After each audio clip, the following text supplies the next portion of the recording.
Well, hopefully this week you can take that winter front off there. Yeah, I've had it off a few times, but I keep having to put it back on. It's kind of disappointing. I guess what pisses me off is the fact they're still grinding the roads. Yeah, I saw that when I went to Ottawa earlier this week because we had that one frost. I washed my truck Wednesday morning, then I was hoping to be able to get home. Well, maybe it was Tuesday. I think I took Wednesday off. Tuesday I was hoping to be able to get home. Nope. I was out late and ran through that shit, dirtied my truck up. I still ain't washed it because they did it again over by Defiance, and it's supposed to rain here the next few days. Hopefully when the rain cleans the road off for the final time, that'll be it for the year. Now fingers crossed, right? We can hope.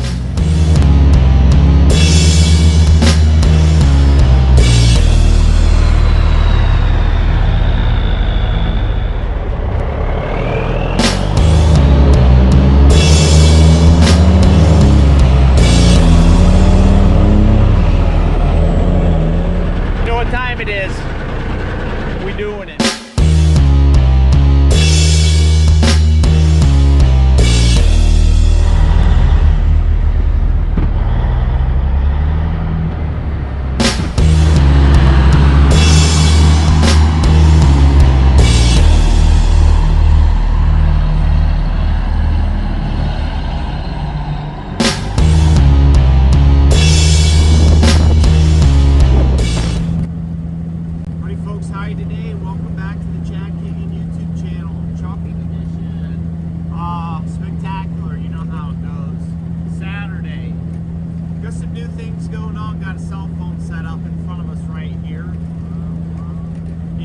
We're going to see how that looks so we can maybe do some picture-in-picture stuff other than just the dash cam. That way you're getting the view on me, you're getting the view on the road from the GoPro here, and you know, maybe I'll even throw in some of the dash cam too. I don't know. We'll see what all we can do with this technology that we got in our hands, because I needed to get a new phone. That way I can do some maybe YouTube live stuff if I wanted to chalk and do live stuff. Hold on, we got some bumps. And where you're mounted right now on the windshield, I don't know how shaky it's going to be. And I don't know if there's some kind of gimbal app or something like that that I can get to where it'll take some of that shake away. If there's a certain way I can shoot this on the phone.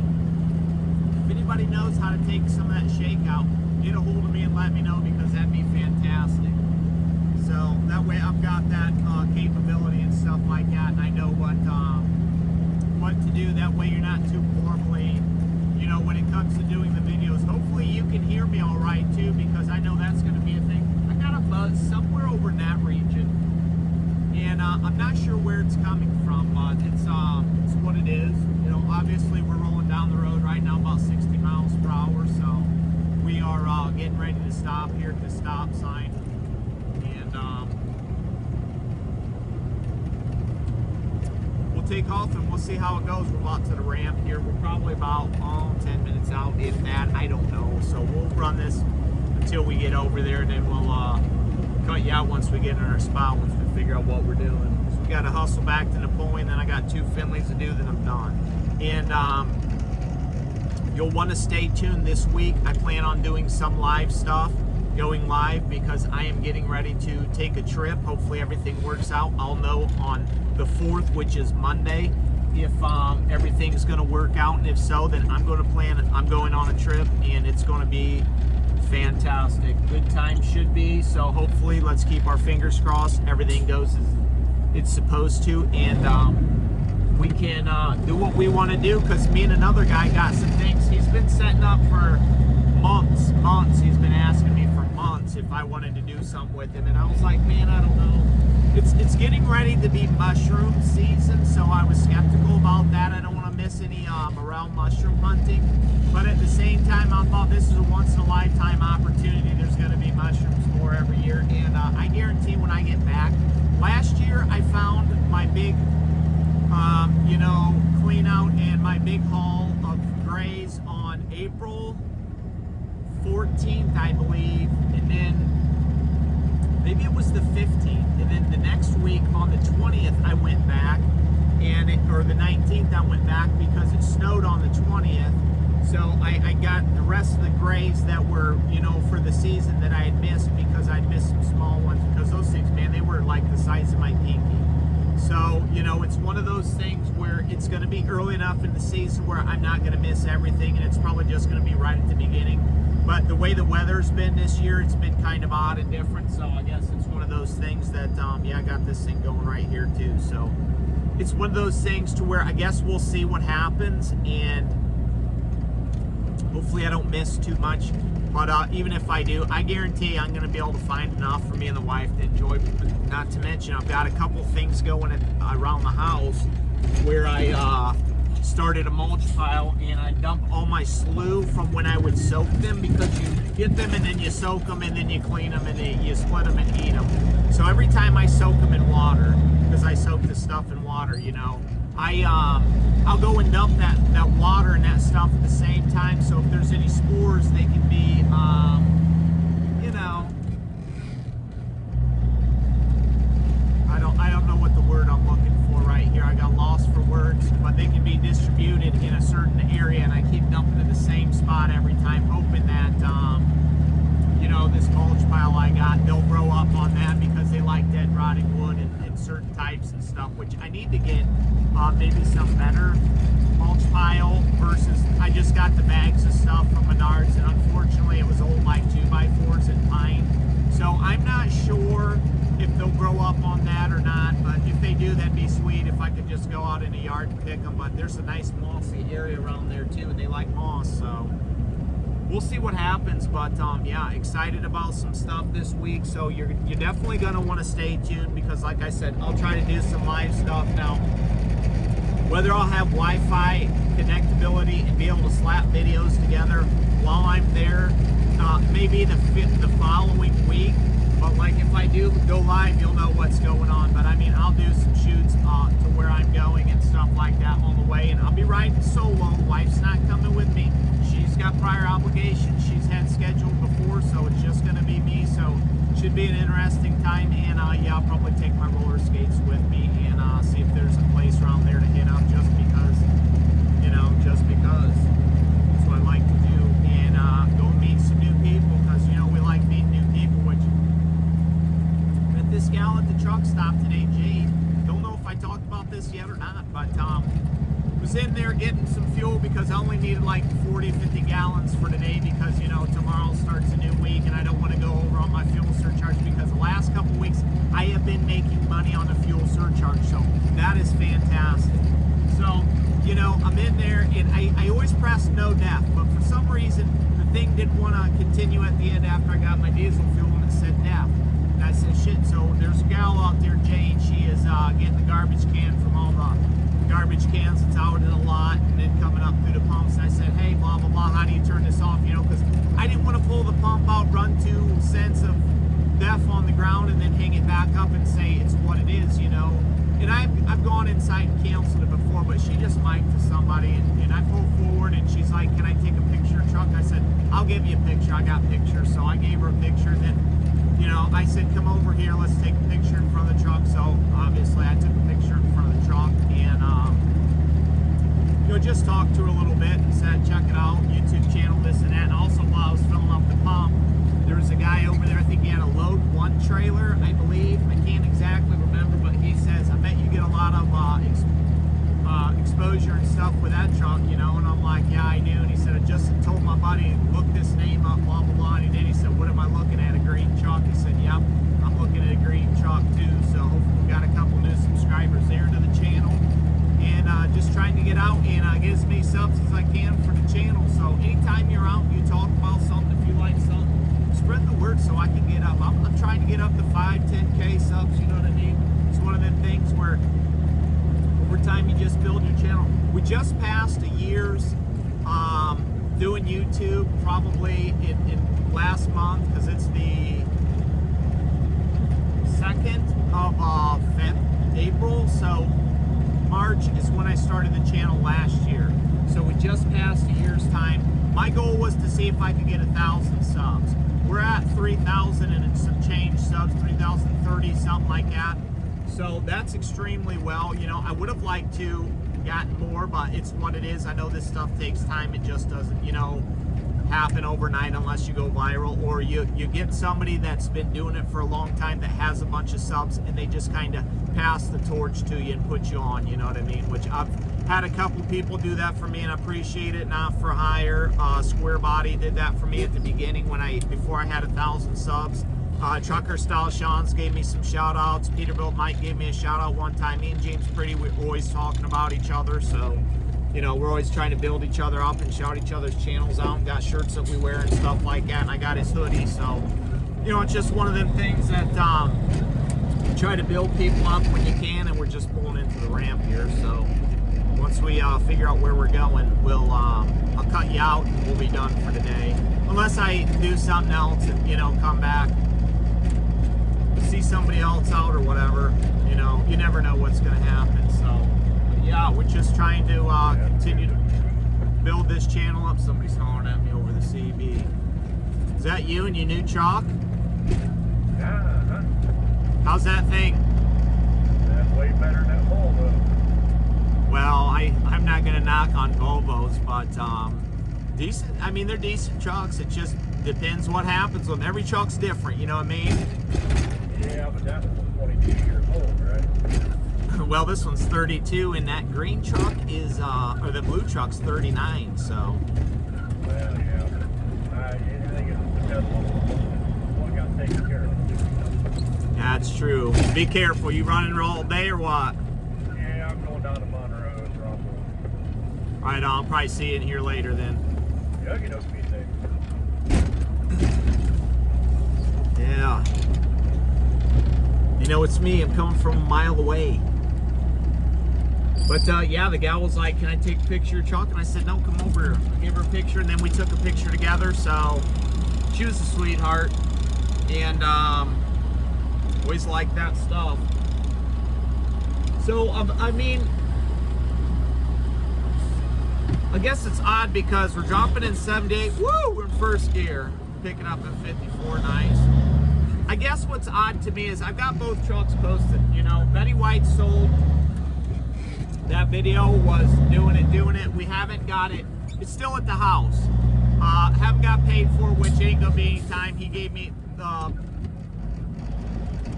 Kamikaze gave me his address and stuff like that to get, you know, the title taken care of and stuff. And I said, when do you want to come get it? Blah blah. I said I got to get a hold of Otto because Otto's gonna take it up for him.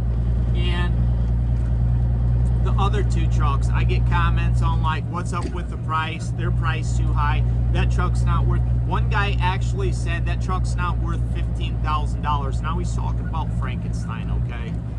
And I'm thinking to myself, I just laughed at his comment, and I left it at that. And then I went back the next day to see who all commented under it, because you know, you have those people that think they know everything about everything in the market and this and that. And if you check the market, you cannot buy a Cabover that's not been sitting in the weeds or back rusted behind somebody's buildings that's ready to go. You can't buy a Cabover that's ready to go for $15,000. You can't buy a truck that's ready to go turnkey for $15,000 that doesn't need something, okay? Both my trucks have almost brand new tires, all virgins. This truck probably has maybe 40,000 miles on the drives, and one steer is brand new. You know, same thing with the steers.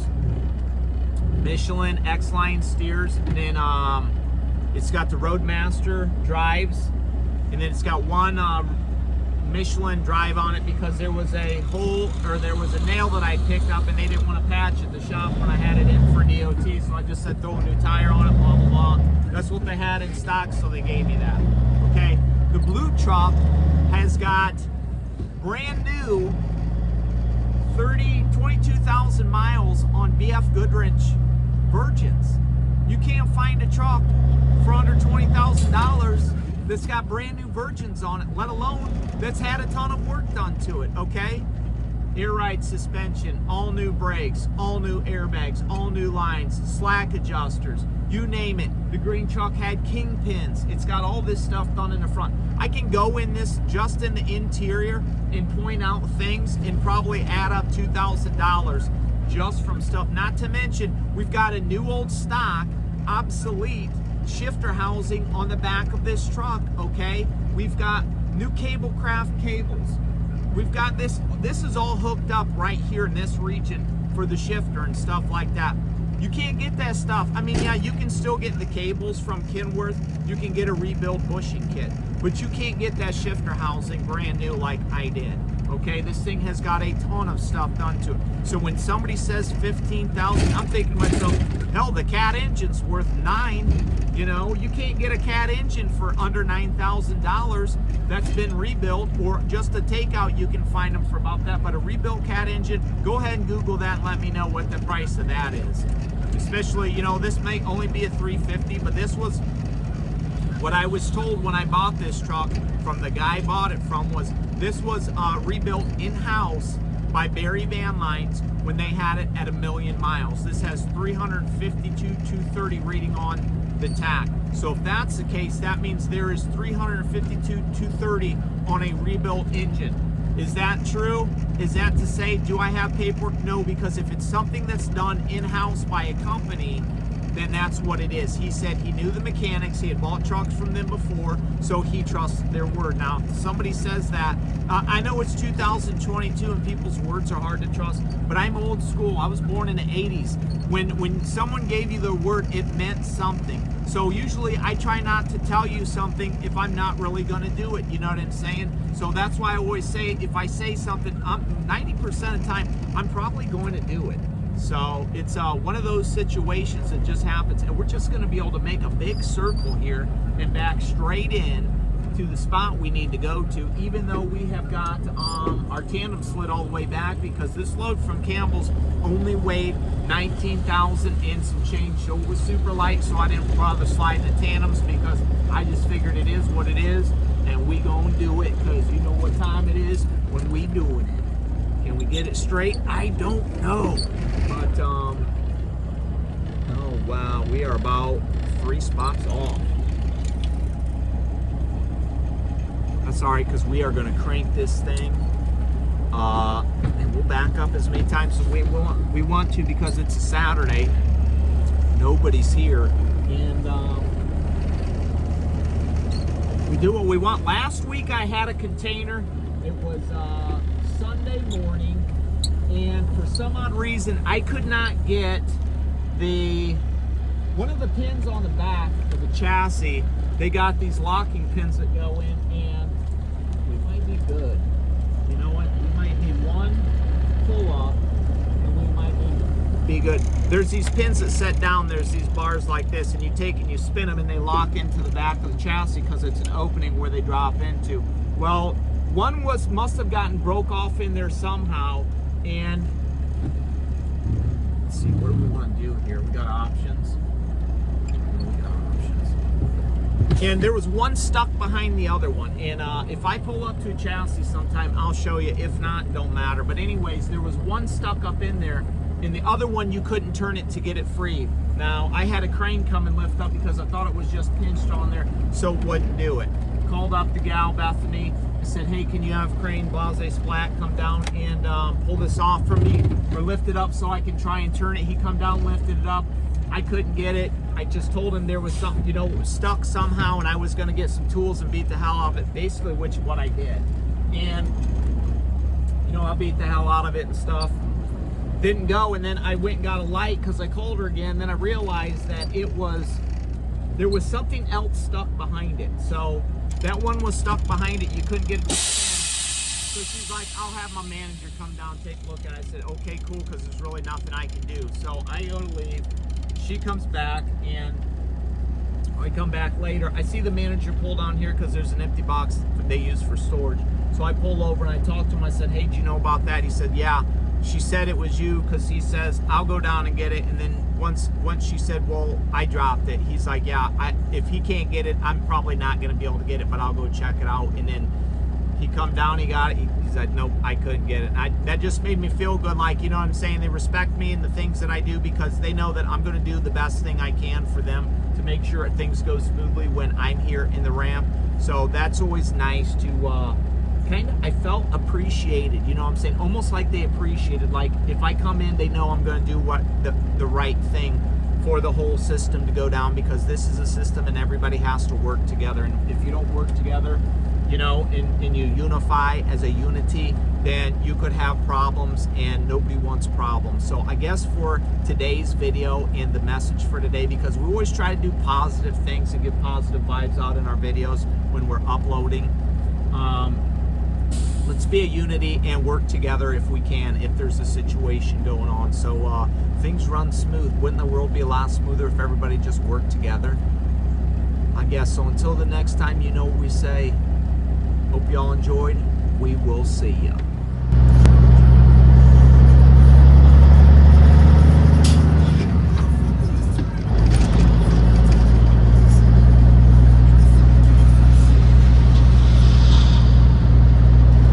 I think that trailer I sent you would look good with your truck too. I'm kind of curious to start backing up under random trailers. Well, the blues almost match your truck with what that one was on the side of it, even though your truck is kind of a greenish, but It would blend in pretty well. yeah, I thought even with the yellow and that blue, this truck doesn't look bad with that box, so I ain't got a problem with that. Yeah. We'll see though, and I just need to get different rear ends, because there ain't no way I'd be wanting to run down the interstate with these 433s. I know, I would love to get some 373s in here. Send me what your model number is, and I might be able to get some. I got a buddy down in Georgia that says he knows where there's a bunch of old trucks we can pull that stuff out of. I think mine are Eaton DS 402s. There's a lot of 404s out there, but I think 402s were a lot of like early 90s 379s and stuff. Yeah, I got 402s too, so it'd be the same. I'll keep my eye out then. Alright, sounds good. You sent me a thing with some 373s or 411s not too long ago. I think they were only like $1,000 they wanted for them, the gears.